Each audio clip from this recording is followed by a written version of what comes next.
जय हिंद विद्यार्थी मित्रांनो, मी श्री उमरे. आज आपलं 50,000 जम्बो पुस्तकाचं रेकॉर्डेड लेक्चर घेत आहे. कारण लाईव्हला प्रॉब्लेम येत आहे, त्यामुळे आपण रेकॉर्डेड टाकू. आपला कॅमेरा जवळ आलेला आहे, फक्त सेटअप करायचा राहिलाय, त्यामुळे प्रॉब्लेम येत आहे. ज्या दिवशी येईल त्या दिवशी आपण लाईव्ह चालू करू. आता तोपर्यंत रेकॉर्डेड घेतो. मी काय म्हणलं होतं, आपण पर्सेंटेज चॅप्टर आज अभ्यासणार आहोत. पर्सेंटेज चॅप्टरचा विषय कसा आहे, मी प्रश्नांमधून तुम्हाला बेसिक न सांगणार आहे आणि ज्या ट्रिक यूज करायच्या आहेत त्या सांगणार आहे. तुम्ही एक नोटबुक घ्यायची रफ, त्या रफ नोटबुक मध्ये स्पीड मध्ये लिहायचं आणि त्या फेअर करून नंतर तुम्ही व्यवस्थित तुमच्या अक्षरात लिहून घ्या. ह्या लेक्चरचा तुम्हाला एवढा फायदा होणार आहे. कसा अप्रोच वापरला पाहिजे, कोणती मेथड वापरली पाहिजे, सक्सेसिव्ह मेथड, डिजिटल सम, क्रॉस मेथड, परत भरपूर मेथड आहेत, लास्ट डिजिट कन्सेप्ट, अशा भरपूर मेथड मी तुम्हाला शिकवणार आहे. तर तुम्ही व्हिडिओ मोठा जरी झाला तरी बघा, मी तुम्हाला टाइम देतोय म्हणल्यावर तुम्ही मला टाइम दिला पाहिजे. दोनच विद्यार्थी क्लासमध्ये आहेत. मी खास माझ्या जिगरी मित्रांसाठी हा लेक्चर घेत आहे. तुम्हाला मी ऍड केलेला आहे, त्यामुळं व्यवस्थित ऐका. जर प्रॉब्लेम आला तुम्ही बिंदास मला विचारा, लाईव्ह नाही असं समजा, बिंदास विचारा. लेक्चर चालू करायच्या आधी हा चार्ट दिलेला आहे. हा चार्ट मी ग्रुपवर पाठवेन. हा जर चार्ट तुम्ही पाठ केला, तुम्हाला तोंडी उत्तर निघतील. कसे तोंडी? तुम्ही म्हणताल कसं काय, हळूहळू समजेल, तुम्हाला कळतंय ना. त्यामुळं तोंडी उत्तर काढायच्यासाठी हा चार्ट पाठ पाहिजे. उद्याच्या लेक्चरला तुम्हाला हा चार्ट आणि याच्या पुढचा चार्ट, हा चार्ट तयार कसा करायचा सांगतो. मगाचा चार्ट बघितला, आता बघा 50% आहे. काय 50%? हे कसे काढायचे सांगतो. टक्के म्हणलं की सिंगल आहे ना, सिंगल आहे नाही, सिंगल डबल हे लक्षात ठेवायचं. आपली गावठी भाषा असणार, मी तसलं शुद्ध बोलत नाही, त्यामुळं आपल्या भाषेत सांगणार आहे तेव्हाच तुमच्या लक्षात येते. सिंगल आहे ना, म्हणजे टक्क्याचं चिन्ह जर काढायचं असेल, सिंगल असलं की डबल करायचं. डबल कशाने करायचं? 100. कधी बी डबल करायचं म्हणलं की 100 आकडा आठवायचा. डबल केलं डबल, मग 0ला 0 घालायची, बाग घालायला येते. 5 1 5, 5 2 10, म्हणजे 50% बरोबर किती? 1/2. आता समजा 1/2 आहे, आता डबल आहे ना, डबल आहे ना. हे इथं किती होतं? सिंगल होतं. मग मी काय केलं, त्याला डबल. आता डबल आहे, मग सिंगल बनवायचं. कळालं? एकच जोड लक्षात ठेवा. सिंगल असलं की डबल बनवायचं, डबल असलं की सिंगल बनवायचं. इथं डबल आहे, मग ह्याच्या खाली लिहू शकतो का मी? नाही ना लिहू शकत, म्हणून ह्याच्या पुढे लिहायचं, गुणुले करायचे, क्रॉस करायचे. डबल आहे त्याला फोडायचे म्हणलं की पुन्हा करायची 100. लक्षात आलं?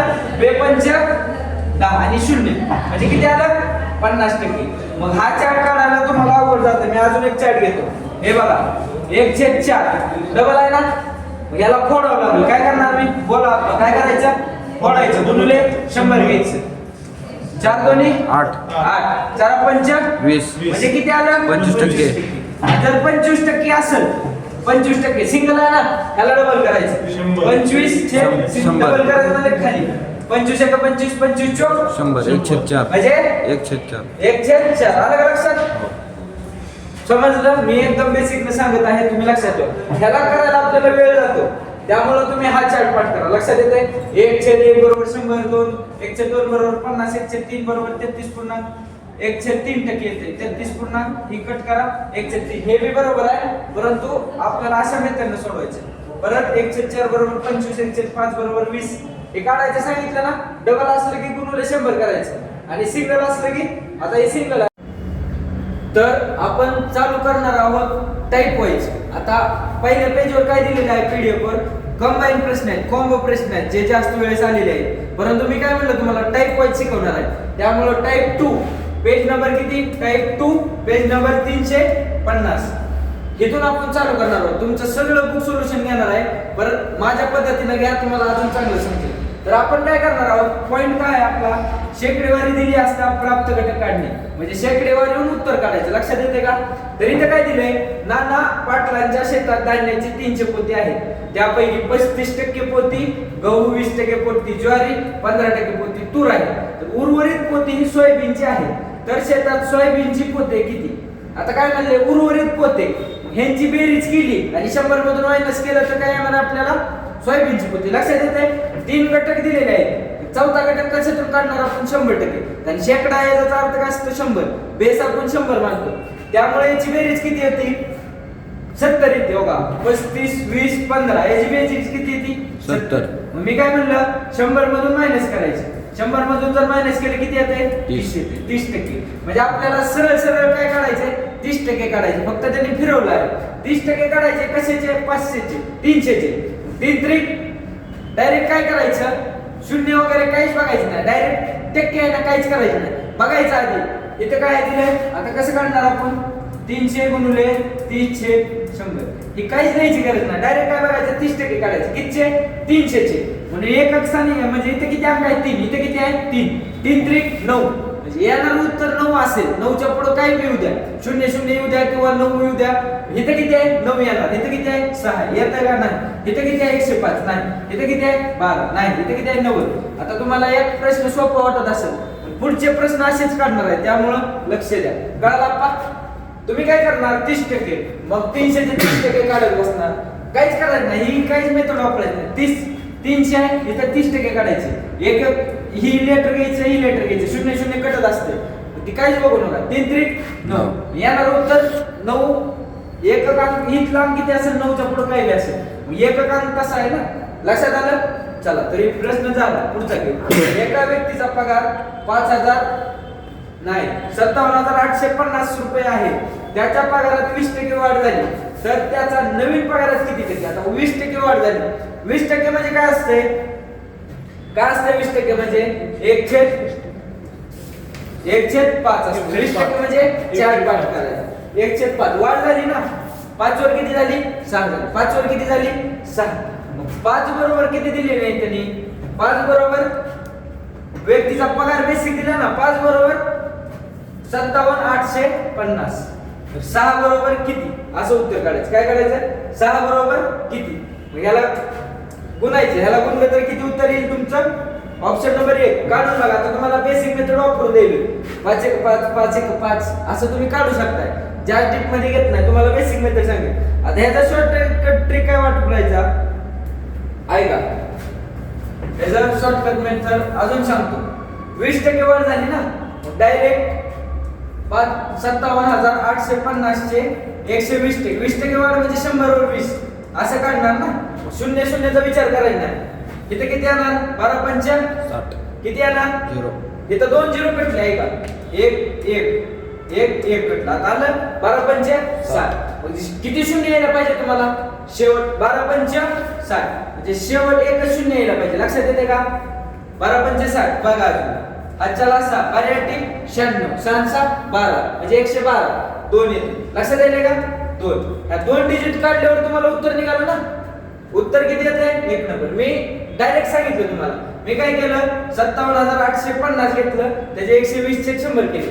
2 0 तर कटणार आहे. तुमच्या लक्षात आलं. हे 2 0 कटले. परंतु मी काय सांगितलं? काहीच करायचं नाही. 12 पंच 60 म्हणजे एकच स्थानी एकच 0 येणार आहे. लक्षात आलं? मग इथं एकच 0 यायला पाहिजे. तरी तुम्हाला कन्फ्युजन वाटत असेल तर पुढची एक स्टेप करायची. पर्याटी 96 6 12 म्हणजे किती येते? 112 म्हणजे येणार एकक स्थान 20. म्हणजे जिथं शेवटला 20 येईल ती काय असते? उत्तर असते. कळलं? इथंच येते. हे तुम्हाला थोडं अवघड वाटेल पण जर याची प्रॅक्टिस अशी केली तर तुम्हाला मॅथ तोंडी निघणार आहे. मेन पेन नंतर लिहितो पण तोंडी काढायचं कसं लक्षात येईल. फक्त आज पहिला दिवस आहे त्यामुळे तुम्हाला अवघड वाटेल. आता इथं जी 2 मुलं बसले त्यांना विचारा. ती सुद्धा अशा पद्धतीने काढते. त्यांना सुद्धा वाटत होतं काय शिकवायला की काय नाही. पण मी काय म्हणलं तुमच्या कधी लक्षात येईल? जरा तुमची प्रॅक्टिस झाल्यावर. त्यामुळं समजू अगर ना समजू तुम्ही लेक्चर बघा. तुम्हाला बेसिक मेथड तर माहित आहे ना. मैल. आता असे प्रश्न आपल्याला भरपूर येतात. 1 मैल म्हणजे काय असते? 1600 मीटर. काय असते? 1600 मीटर. आणि किलोमीटर मध्ये काय असते? 1.6 किलोमीटर. आपण 1600 मीटर पळतो. 1600 मीटर काय आहे तर ब्रिटिशांच्या काळात 1 मैल पळायचं होतं. त्यामुळे 1600 मीटरची प्रथा पडलेली आहे. जे ब्रिटिशांची भरती होत होती त्यामध्ये 1 मैल पळायची भरतीच्या वेळेस 1 मैल पळायचं होतं. त्यामुळे 1600 मीटर म्हणजे किती? 1 मैल. इथे किती दिले? 10 मैल. 10 मैल म्हणजे 1 पॉईंट इकडे जाणार म्हणजे 16. आलं लक्षात? 10 मैल म्हणजे किती झालं? 16 किलोमीटर. आलं लक्षात? तर आपल्याला काय काढायचंय? 40 किमीचे किती टक्के? मग चाचीचे ज्याला लागलेलं असते ते छेदात घ्यायचे. आपल्या किती उत्तर आले? 16. चाचीचे लागलेलं छेदात घ्यायचं. मी सांगितलेलं काका काकी मामा मामी लागले की छेदात घ्यायचं. मग कशाला लागले? 40 किमीचे चाचीचे लागले म्हणून मी छेदात घेतले. आणि मी सुरुवातीला काय सांगितलंय, कपल असलं की बिनधास्त फोडायचं टक्केवारीमध्ये, कपल असलं की फोडायचं. इथं जर फक्त 16 असतं तर छेद 100 घेतलं असतं. इथं 2 संख्या आहेत म्हणून याचं घर फोडायचं. फोडण्यासाठी क्रॉस असते गुणुले 100. 1 0 ला 1 0 दिला, 4 × 16 आणि 4 × 40. उत्तर किती आलं? 40. 1 मैल बरोबर 1.6 किलोमीटर असतं. लक्षात आलं? तर आता पुढचं गणित बघा. 1 मिनिट पुढचं घेतो, इथे दिसतंय ना पुढचं गणित घ्या. तर एका वर्गामध्ये एकूण 65 मुले आहेत, त्यापैकी 60% मुले गैरहजर आहेत. राहिले किती? 40. 65 चे 40% काढायचे. 65 चे 40% म्हणजे छेद 100. 0 ला 0 गेला. 5 चौक 20 ला 0 हा 4 2.